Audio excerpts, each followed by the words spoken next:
श्री स्वामी समर्थ. नमस्कार मित्रांनो, आपलं माझ्या यूट्यूब चॅनलमध्ये मनापासून हार्दिक स्वागत आहे. मित्रांनो, आजच्या व्हिडिओमध्ये आपण जाणून घेणार आहोत की आपण केलेल्या कर्माचे फळ आपल्या मुलाबाळांना भोगावे लागतात का. एका वेळेची गोष्ट आहे. श्री गुरु नानक देव आणि भाई मर्दाना चालता चालता एका नगराजवळ पोहोचले.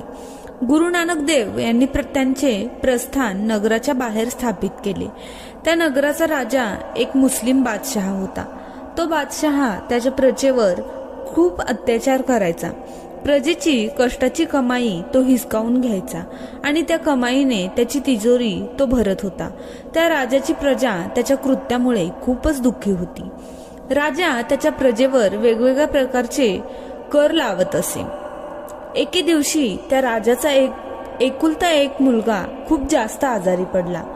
तो इतका जास्त आजारी पडला की त्याच्या वाचण्याचा कोणताच मार्ग दिसत नव्हता. मित्रांनो, कथेमध्ये पुढे जाण्या अगोदर तुम्हा सर्वांना माझी नम्र विनंती आहे की तुम्ही आपल्या चॅनलवर नवीन आला असाल तर चॅनलला सबस्क्राईब करायला विसरू नका. त्याचबरोबर बेल आयकॉनला प्रेस करून ऑल नोटिफिकेशन सुद्धा ऑन करून ठेवा, कारण असेच माहितीपूर्वक आणि धार्मिक व्हिडिओ आम्ही या यूट्यूब चॅनलवर तुमच्यासाठी रोज घेऊन येत असतो. मित्रांनो, त्याचबरोबर व्हिडिओला लाईक करायला सुद्धा विसरू नका आणि कमेंटमध्ये श्री स्वामी समर्थ टाईप करायला बिलकुल कंजूसी करू नका. तर आपण आपल्या कथेकडे वळूया.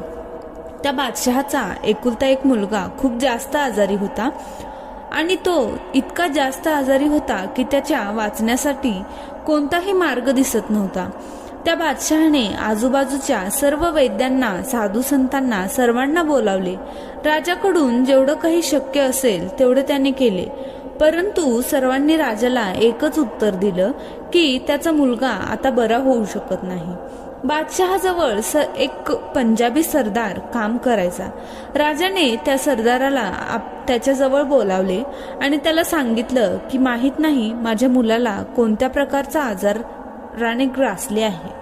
माझ्या मुलाचा माझ्याकडून जेवढ्या प्रकारे शक्य होईल तेवढ्या प्रकारे उपचार करण्याचा प्रयत्न मी केला आहे, परंतु एवढे सर्व करूनही काहीच फायदा होत नाही.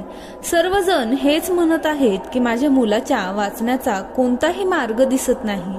आता तर परिस्थिती अशी झाली आहे की माझा मुलगा दिवसेंदिवस अधिकच कमजोर होत चालला आहे. माझ्या मुलासाठी मी मोठे वैद्याकडे सुद्धा गेलो आहे, परंतु त्याचाही काहीच उपयोग होत नाही. तेव्हा तो सरदार बादशहाला म्हणाला, राजन, साधू संतांची इच्छा तर स्वतः देव सुद्धा पूर्ण करतो. माझ्या म्हणण्याचा अर्थ हा आहे की जर कोणी संत महात्मा तुमच्या मुलाला बरं करण्यासाठी देवासमोर प्रार्थना करत असेल तर तुमचा मुलगा नक्कीच बरा होईल. परंतु जो ही प्रार्थना करणारा असेल तो कोणीतरी महात्मा असायला हवा, कारण हे असे संत महात्मा असतात ते देवाचे खूप जास्त प्रिय असतात. तेव्हा बादशहाने सरदाराला विचारलं, असं संत महात्मा कोण आहे? मला हे कसं समजेल की तो संत महात्मा आहे? सरदार म्हणाला, यामध्ये कोणतीच मोठी गोष्ट नाही. तुमच्या नगरामध्ये जेवढे साधू आहेत त्या सर्वांना पकडून तुम्ही तुमच्या दरबारात घेऊन या आणि त्यांना म्हणा की तुम्ही माझ्या मुलाला बरं करा. त्यामुळे त्यांच्यामधील जो संत महात्मा असेल तो स्वतःहून तुमच्या मुलाला बरं करेल. बादशहाने त्याच्या शिपायांना सांगून नगरातील सर्व साधू संतांना पकडून त्याच्या महालात आणण्यास सांगितलं. त्या सर्व संतांमध्ये श्री गुरु नानक देव सुद्धा होते. जेव्हा ही गोष्ट भाई मर्दाना यांना समजली तेव्हा ते धावत धावत तिकडे पोहोचले आणि श्री गुरु नानक देव यांना सर्व संतांच्या बसलेले पाहून ते रडू लागले आणि बोलू लागले, हा सर्व संसार मूर्खांनी भरलेला आहे. या संसारातील मूर्खांना खऱ्या संत महात्माला सुद्धा ओळखता येत नाही. हे मूर्ख लोक खऱ्या संत महात्मांना उगाचच त्रास देत आहेत. तेव्हा श्री गुरु नानक देव यांनी भाई मर्दाना यांना म्हटलं की तू इतका दुःखी का होत आहेस? हे सर्व जे काही होत आहे ते सर्व ईश्वराच्या मर्जीनेच होत आहे. तू चिंता करू नकोस. इतक्यातच तिथे बादशहा येतो. बादशहाने सर्व साधू संतांना हुकूम दिला की तुम्ही सर्वजण साधू संतांनी माझ्या मुलाला ठीक करण्यासाठी देवासमोर प्रार्थना करा. सर्व साधू संत बादशहाचं बोलणं ऐकून गुपचूप बसले. परंतु श्री गुरु नानक देव म्हणाले, हे बादशहा, तू साधू संतांवर अत्याचार करून तुझ्या मुलासाठी ईश्वरासमोर प्रार्थना करण्यासाठी बोलत आहेस. हे सर्व साधू संत दुःखी मनाने तुझ्या मुलासाठी ईश्वराकडे कोणती प्रार्थना करतील? श्री गुरु नानक देव यांचे बोलणं ऐकून बादशहाला समजलं की तो एक मोठी चूक करत आहे. तेव्हा बादशाह सर्व संतांच्या समोर त्याच्या गुडघ्यावर बसला आणि म्हणू लागला, मी तुमच्यावर खूप जास्त अत्याचार केले आहेत. ही माझी सर्वात मोठी चूक आहे. कृपया माझ्या या चुकीला क्षमा करा आणि माझ्या मुलाला आरोग्यासाठी देवाकडे प्रार्थना करा की माझा मुलगा लवकरात लवकर बरा होऊ देत. तेव्हा श्री गुरु नानक देव यांनी बादशहाचे बोलणे ऐकून त्यांना म्हटलं, बादशहा, जे काही होत आहे तू त्याला होऊ देत, कारण ईश्वराच्या मर्जीशिवाय या दुनियेमध्ये काहीच होत नाही. झाडाचं एक पान सुद्धा देवाच्या मर्जीशिवाय हालत नाही. हे जे काही घडत आहे ते सर्व तुझ्या कर्माच्याच मुळे घडत आहे. बादशहाने श्री गुरु नानक देव यांचे बोलणे ऐकून हात जोडून त्यांची माफी मागितली आणि म्हणाला, माझा एक पुत्र आहे, एकच पुत्र आहे. कृपया तुम्ही त्याला बरे करा. संत लोकांच्या मध्ये भक्तीची इतकी जास्त ताकद असते की ते देवाने लिहिलेलं सुद्धा बदलू शकतात. त्यामुळे तुम्ही माझ्यावर कृपा करा आणि माझ्या मुलाला बरं करा. श्री गुरु नानक देव यांनी सर्व संतांकडे पाहिलं आणि विचार केला की हा बादशहा या सर्व साधू संतांना तेव्हा सोडेल जेव्हा ह्याचा पुत्र बरा होईल. मला या सर्वांना सोडवण्यासाठी काहीतरी करायला हवं.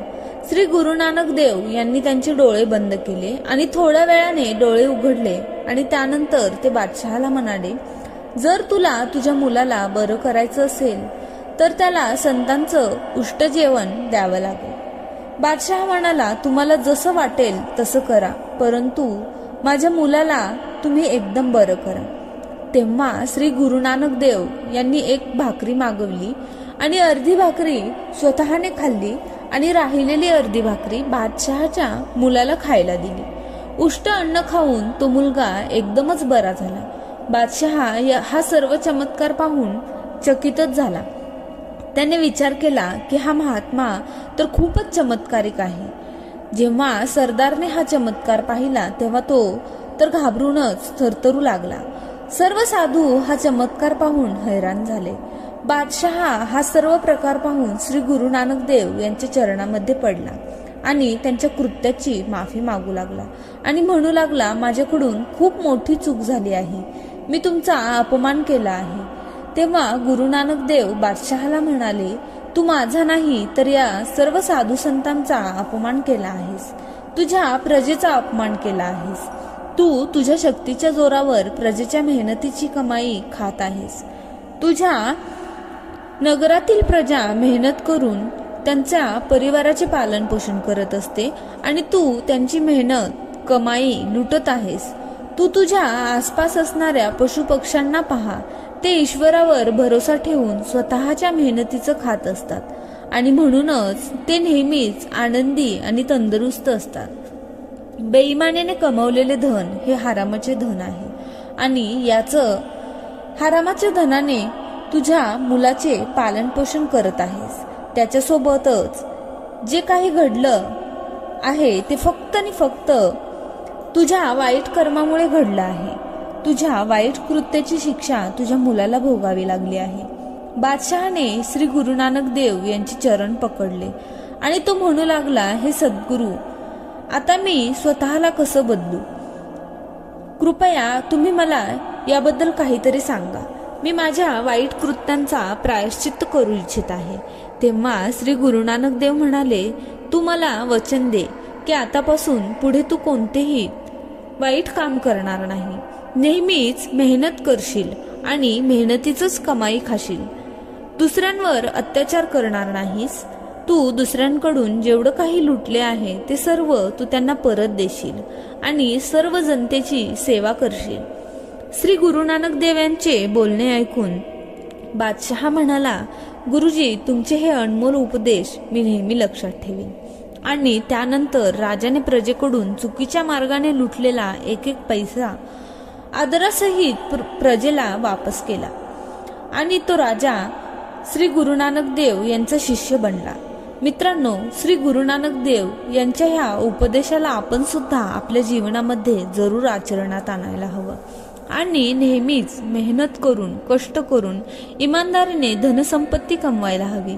आयुष्यात नेहमी चांगले कर्म करत राहायला हवे, कारण वाईट कर्माचा हिशोब आज ना उद्या आपल्याला याच जन्मात फेडायचा असतो.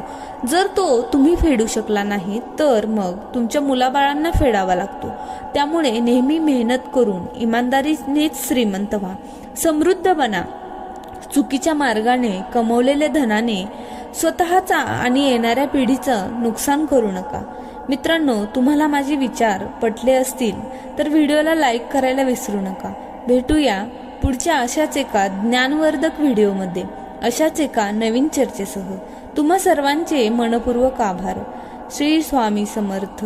जय श्रीराम, जय श्री हनुमान, जय श्री कृष्ण, जय माता लक्ष्मी. धन्यवाद.